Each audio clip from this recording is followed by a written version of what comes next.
사무엘하 19장. 왕이 목 놓아 울면서 압살롬의 죽음을 슬퍼하고 있다는 소문이 요압에게 전해졌다. 그래서 모든 군인에게도 그날의 승리가 슬픔으로 바뀌었다. 왕이 자기의 아들 때문에 몹시 슬퍼한다는 소문이 그날 모든 군인에게 퍼졌기 때문이다. 그래서 그날 군인들은 마치 싸움터에서 도망쳐 나올 때에 부끄러워서 빠져나가는 것처럼 슬며시 성 안으로 들어왔다. 그런데도 왕은 두 손으로 여전히 얼굴을 가린 채로 큰 소리로 내 아들 압살롬아, 내 아들아, 내 아들 압살롬아 하고 울부짖었다. 마침내 요압이 집으로 왕을 찾아가서 항의하였다.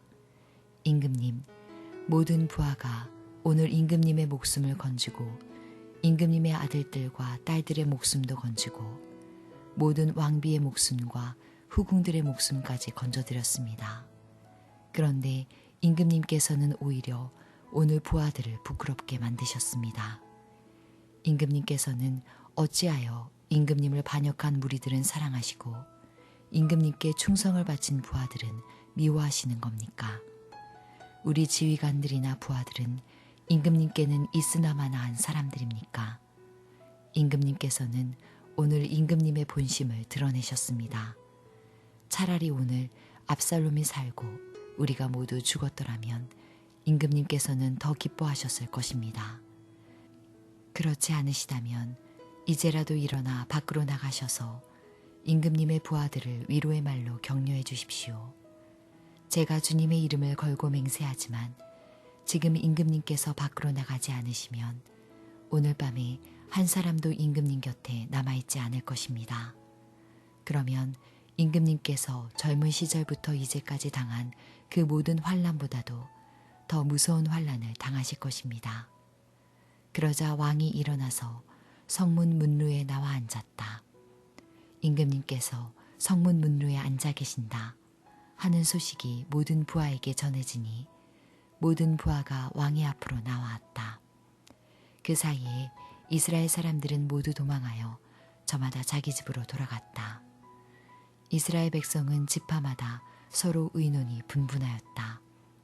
다윗 왕은 우리를 원수들의 손아귀에서 구해주었다. 블레셋 사람의 손아귀에서도 우리를 건져주었다. 그러나 지금은 압살롬을 피해서 이 나라에서 떠나 있다. 우리가 기름을 부어서 왕으로 세운 압살롬은 싸움터에서 죽었다. 그러니 이제 우리가 다윗 왕을 다시 왕궁으로 모셔오는 일을 주저할 필요가 어디에 있는가? 온 이스라엘이 하는 말이 다윗 왕에게 전달되었다. 다윗 왕은 두 제사장 사독과 아비아달에게 사람을 보내서 이렇게 말하였다. 유다 장로들에게 나의 말을 전하여 주십시오. 그들이 어찌하여 왕을 다시 왕궁으로 모시는 일에 맨 나중이 되려고 하는지. 그들은 나의 친족이요 나의 골육지친인데 어찌하여 왕을 다시 모셔오는 일에 맨 나중이 되려고 하는지 물어보시기 바랍니다. 그리고 아마사에게는 그가 나의 골육지친이면서도 요압을 대신하여 군대 사령관이 되지 않는다면 하나님이 나에게 무슨 벌을 내리시더라도 내가 달게 받겠다고 하더라고 알려주십시오. 이렇게 다윗이 모든 유다 사람의 마음을 하나같이 자기 쪽으로 기울게 하니 그들이 왕에게 사람을 보내서 말하였다. 임금님께서는 부하들을 모두 거느리고 어서 빨리 돌아오시기를 바랍니다. 다윗 왕이 돌아오는 길에 요단강가에 이르렀는데 유다 사람들이 왕을 맞이하여 요단강을 건너게 하려고 이미 길갈에 와 있었다. 바후림에 사는 베냐민 사람으로 게라의 아들인 시므이도 급히 와서 다윗 왕을 맞이하려고 모든 유다 사람들과 함께 내려왔다. 그는 베냐민 사람 1000명을 거느리고 사울의 집안의 종 시바와 함께 왔는데 시바도 자기의 아들 15명과 자기의 종 20명을 다 데리고 나와왔다. 이들은 요단강을 건너서 왕 앞으로 나와왔다. 그들은 왕의 가족이 강을 건너는 일을 도와서 왕의 환심을 사려고 나룻배로 건너갔다. 왕이 요단강을 건너려고 할 때에 게라의 아들 시므이가 왕 앞에 엎드려서 말하였다. 임금님, 이 종의 허물을 마음에 두지 말아 주십시오. 높으신 임금님께서 예루살렘에서 떠나시던 날 제가 저지른 죄악을 임금님께서는 기억하시거나 마음에 품지 말아 주십시오. 바로 제가 죄를 지은 줄을 이 종이 잘 알고 있습니다. 그렇기 때문에 제가 오늘 요셉 지파의 모든 사람 가운데서 맨 먼저 높으신 임금님을 맞으러 내려왔습니다. 수르야의 아들 아비새가 그 말을 받아서 왕에게 말하였다. 주님께서 기름 부어 세우신 분을 시므이가 저주하였으니 그것만으로도 시므이는 죽어야 마땅한 줄 압니다. 그러나 다윗이 말하였다. 수르야의 아들들은 들어라. 나의 일에 왜 너희가 나서서 오늘 나의 대적이 되느냐. 내가 오늘에서야 온 이스라엘의 왕이 된 것 같은데 이런 날에 이스라엘에서 사람이 처형을 받아서야 되겠느냐. 왕이 시므이에게 맹세하였다. 너는 처형을 당하지 않을 것이다. 그때의 사울의 손자 무비보셋도 왕을 맞으러 내려왔다. 그는 왕이 떠나간 날부터 평안하게 다시 돌아오는 날까지 발도 씻지 않고 수염도 깎지 않고 옷도 빨아입지 않았다. 그가 예루살렘에서 와서 왕을 맞이하니 왕이 그에게 물었다. 무비보셋은 어찌하여 나와 함께 떠나지 않았느냐. 그가 대답하였다. 높으신 임금님, 저는 다리를 절기 때문에 나귀를 타고 임금님과 함께 떠나려고 제가 탈 나귀의 안장을 얹으라고 저의 종에게 일렀으나 종이 그만 저를 속였습니다. 그리고는 그가 임금님께 가서 이 종을 모함하기까지 하였습니다. 임금님은 하나님의 천사와 같은 분이시니 임금님께서 좋게 여기시는 대로 처분하시기를 바랍니다. 제 아버지의 온 집안은 임금님에게 죽어도 마땅한 사람들 뿐인데 임금님께서는 이 종을 임금님의 상에서 먹는 사람들과 함께 먹도록 해주셨으니 이제 저에게 무슨 염치가 있다고 임금님께 무엇을 더 요구하겠습니까? 그러나 왕은 그에게 말하였다. 내가 어찌하여 그 이야기를 또 꺼내느냐. 나는 이렇게 결정하였다. 너는 시바와 밭을 나누어 가져라. 무비보셋이 왕에게 아뢰었다. 높으신 임금님께서 안전하게 왕궁으로 돌아오시게 되었는데 이제 그가 그 밭을 다 차지한들 어떻습니까? 그때의 길르앗 사람 바르실레도 로글림에서 내려와서 왕이 요단강을 건너는 일을 도우려고 요단강가에 이르렀다. 바르실레는 아주 늙은 사람으로 나이가 80살이나 되었다. 그는 큰 부자였으므로 왕이 마하나임에 머물러 있는 동안에 왕에게 음식을 공급하였다. 왕이 바르실레에게 말하였다. 노인께서는 나와 함께 건너가시지요. 나와 같이 가시면 내가 잘 대접하겠습니다. 그러나 바르실레는 왕에게 아뢰었다. 제가 얼마나 더 오래 산다고 임금님과 함께 예루살렘으로 올라가겠습니까? 제 나이가 지금 80입니다. 제가 이 나이에 좋은 것과 나쁜 것을 어떻게 가릴 줄 알겠습니까? 이 종이 무엇을 먹고 무엇을 마신들 그 맛을 알긴 하겠습니까? 노래하는 남녀가 아름다운 노래를 부른들 제가 이 나이에 잘 알아듣기나 하겠습니까? 그러니 이 종이 높으신 임금님께 다시 짐이 되어서야 되겠습니까? 이 종은 임금님을 모시고 요단강을 건너려는 것뿐인데 어찌하여 임금님께서는 이러한 상을 저에게 베푸시려고 하십니까? 부디 이 종을 돌아가게 하셔서 고향 마을에 있는 제 아버지와 어머니의 무덤 곁에서 죽게 하여 주시기를 바랍니다. 그 대신에 이 종의 아들 기맘이 여기에 있으니 그가 높으신 임금님을 따라가게 하시고 임금님께서 바라시는 대로 그에게 잘 대하여 주시기를 바랍니다. 그러자 왕이 약속하였다. 물론 내가 기맘을 데리고 가겠소. 그리고 노인께서 보시기에 만족하도록 내가 그에게 잘 대하여 주겠고 또 나에게 특별히 부탁한 것은 무엇이든지 내가 다 이루어 드리겠소. 드디어 온 백성이 요단강을 건넜고 왕도 건너갔다. 왕이 바르실레에게 입을 맞추고 복을 빌어주니 바르실레가 자기의 고장으로 돌아갔다. 왕이 길갈로 건너갈 때에 기맘도 왕을 따라서 건너갔다. 온 유다 백성과 이스라엘 백성의 절반이나 왕을 따라서 요단강을 건너갔다. 그런데 갑자기 온 이스라엘 사람이 왕에게 몰려와서 이렇게 말하였다. 어찌하여 우리의 형제인 유다 사람들이 우리와 의논도 없이 임금님을 몰래 빼돌려 임금님과 임금님의 가족과 다윗 왕의 모든 신하를 모시고 건넜습니까? 그러자 온 유다 사람이 이스라엘 사람에게 대답하였다. 우리가 임금님과 더 가깝기 때문이다. 너희가 이런 일로 그렇게 화를 낼 이유가 무엇이냐? 우리가 임금님께 조금이라도 얻어먹은 것이 있느냐? 임금님이 우리에게 조금이라도 주신 것이 있어서 그러는 줄 아느냐? 그러나 이스라엘 사람은 유다 사람에게 이렇게 말하였다. 우리는 임금님께 요구할 권리가 너희보다 10갑절이나 더 있다. 그런데 어찌하여 너희는 우리를 무시하였느냐? 높으신 임금님을 우리가 다시 모셔와야 되겠다고 맨 먼저 말한 사람이 바로 우리가 아니었느냐? 그래도 유다 사람의 말이 이스라엘 사람의 말보다 더 강경하였다. 사무엘하 20장. 그 즈음에 불량배한 사람이 그곳에 있었는데 그의 이름은 세바였다. 그는 비그리의 아들로서 베냐민 사람이었다. 그는 나팔을 불면서 이렇게 외쳤다. 우리가 다윗에게서 얻을 몫은 아무것도 없다. 우리가 이새의 아들에게서 물려받을 유산은 아무것도 없다. 그러니 이스라엘 사람들아, 모두들 자기의 집으로 돌아가자. 이 말을 들은 온 이스라엘 사람은 다윗을 버리고 비그리의 아들 세바를 따라갔다. 그러나 유다 사람은 요단강에서 예루살렘에 이르기까지 줄곧 자기들의 왕을 따랐다. 다윗은 예루살렘의 왕궁으로 돌아온 뒤에 예전에 왕궁을 지키라고 남겨둔 후궁 10명을 붙잡아서 방에 가두고 감시병을 두었다. 왕이 그들에게 먹을 것만 주고 더 이상 그들과 잠자리를 함께하지 않았으므로 그들은 죽을 때까지 갇혀서 생갑으로 지냈다. 왕이 아마사에게 명령하였다. 장군은 유다 사람을 사흘 안에 모아 나에게 데려오고 그대도 함께 오시오. 아마사가 유다 사람을 모으러 갔으나 왕이 그에게 정하여 준 기간을 넘겼다. 그래서 다윗은 아비새에게 명령하였다. 이제 비그리의 아들 세바가 압살롬보다도 더 우리를 해롭게 할 것이오. 그러므로 장군은 나의 부하들을 데리고 그를 뒤쫓아가시오. 혹시라도 그가 잘 요새화된 성읍들을 발견하여 그리로 피하면 우리가 찾지 못할까 염려되오.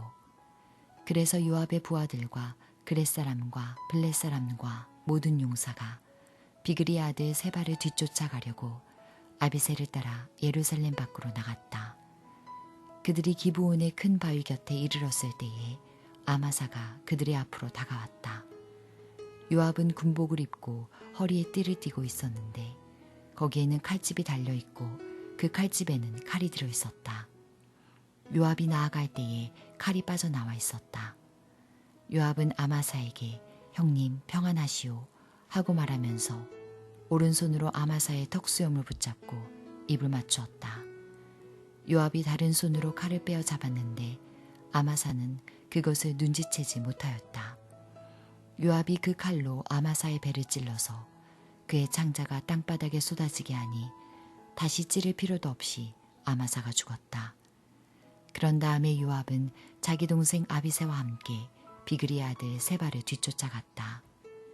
그때 요압의 부하 한 사람이 아마사의 주검 곁에 서서 외쳤다. 요압을 지지하는 사람과 다윗 쪽에 선 사람은 요압 장군을 따르시오.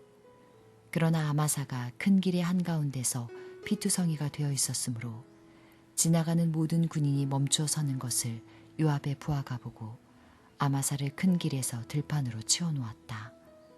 그런데도 그의 곁으로 지나가는 군인마다 멈추어 서는 것을 보고 요압의 부하가 아마사의 주검을 옷으로 덮어놓았다.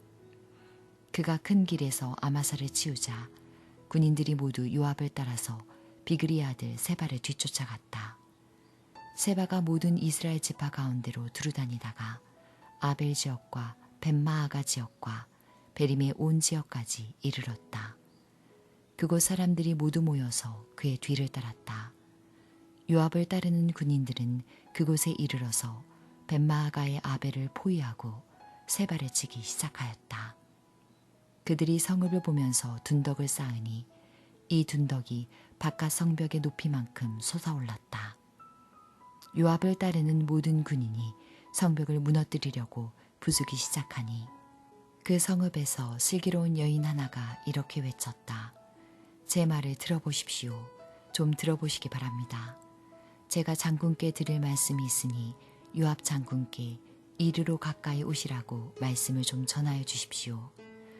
요압이 그 여인에게 가까이 가니 그 여인이 요압 장군이십니까? 하고 물었다.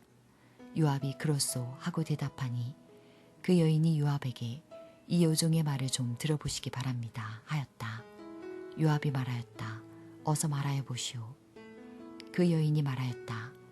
옛날 속담에도 물어볼 곳이 있으면 아벨 지역에 가서 물어보아라 하였고 또 그렇게 해서 무슨 일이든지 해결하였습니다. 저는 이스라엘에서 평화롭고 충실하게 사는 사람들 가운데 하나입니다. 그런데 장군께서는 지금 이스라엘에서 어머니와 같은 성읍을 하나 멸망시키려고 애쓰십니다. 왜 주님께서 주신 유산을 삼키려고 하십니까? 요압이 대답하였다. 나는 절대로 그러는 것이 아니오. 정말로 그렇지가 않소. 나는 삼키거나 멸망시키려는 것이 아니오. 그 일이 그런 것이 아니오. 사실은 에브라임 산간지방 출신인 비그리 아들 세바라는 사람이 다윗 왕에게 반기를 들어서 반란을 일으켰소. 여러분이 그 사람만 내주면 내가 이 성읍에서 물러가겠소. 그 여인이 요압에게 말하였다. 그렇다면 그의 머리를 곧 성벽 너머로 장군께 던져드리겠소. 그런 다음에 그 여인이 온 주민에게 돌아가서 슬기로운 말로 설득시키니 그들이 비그리의 아들 세바의 머리를 잘라서 요압에게 던져주었다.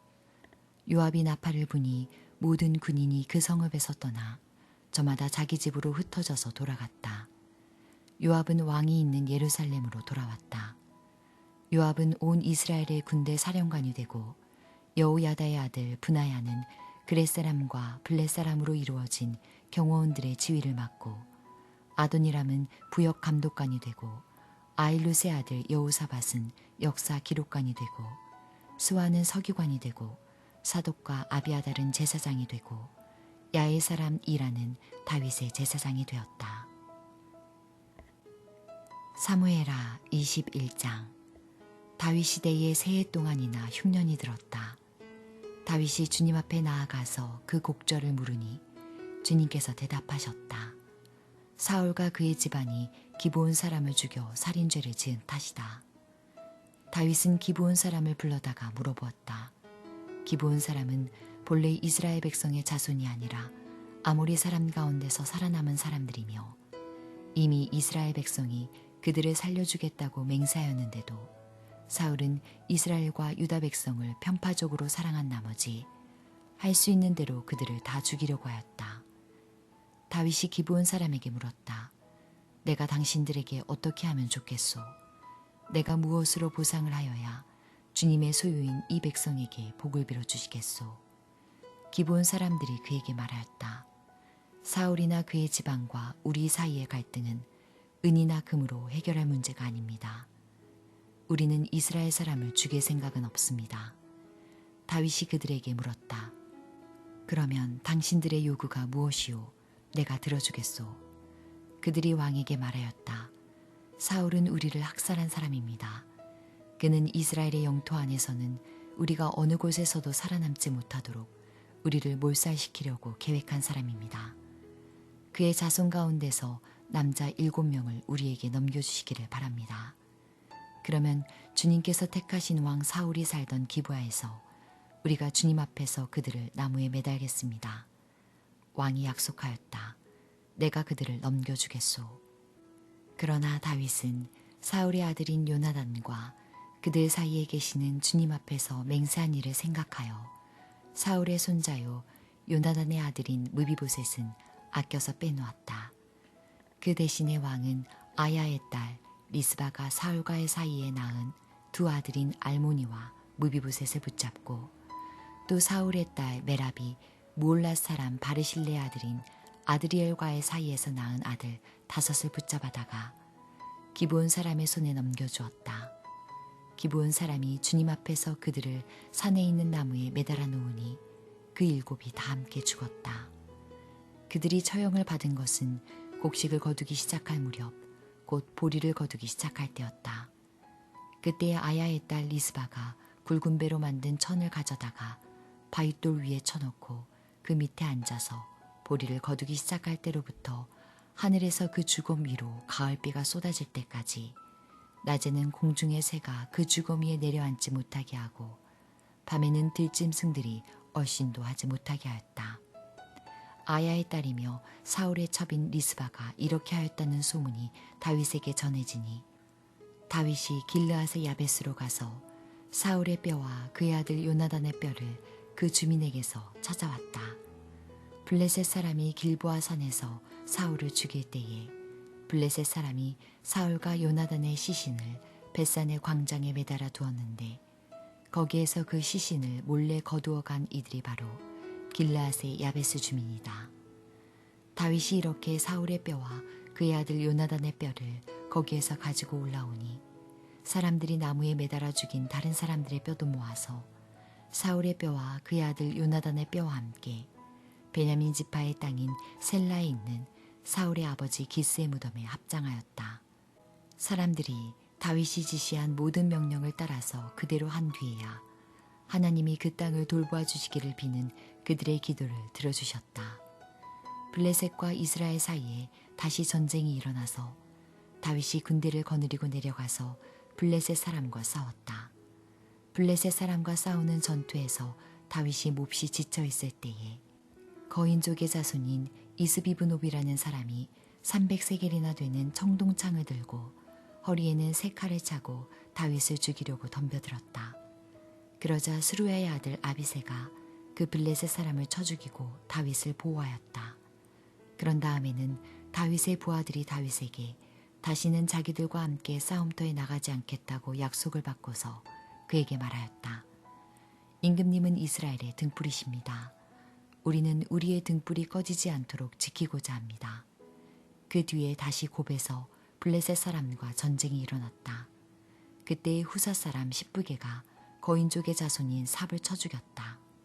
또 곱에서 블레셋 사람과 전쟁이 일어났다.